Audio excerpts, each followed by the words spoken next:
మాట్లాడినారు. But the Lord says, I know everything that you have gone through. కానీ దేవుడు అంటున్నాడు, మీ జీవితంలో జరిగిన ప్రతి విషయం దేవుడికి తెలుసు. Her tears God has seen. మీ యొక్క ప్రతి కన్నీరు దేవుడికి తెలుసు. So many times she has remained silent. చాలా సార్లు సైలెంట్ గా మీరు ఉన్నారు. But in the inside, in the home, in the bathroom, in the room, she has cried. Bathroom లో మీ రూమ్ లో మీరు ఎంతో బాధపడి కన్నీరుతో మీరు ఉండడం నేను గమనించగలుగుతున్నాను. The Lord says, it is not, your tears are not hidden, my child, from my eyes.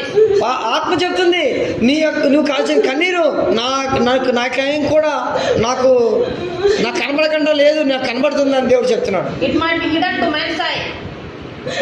It may be hidden to men's eyes. మనుషులకైతే అది కనబడదు, కానీ నాకు కనబడుతుందని దేవుడు చెప్తున్నాడు. The Lord says, my presence will go with you, my child. I have chosen you. నేను నిన్ను ఎన్నుకున్నాను, నాకు సన్నిధి మీతో పాటు వస్తుంది అని అంటున్నాను. My presence will be with you, my spirit will be with you. నాకు ఆత్మ ఉంటుంది, నా సన్నిధి మీతో ఉంటుంది అని దేవుడు చెప్తున్నాడు. And you will win from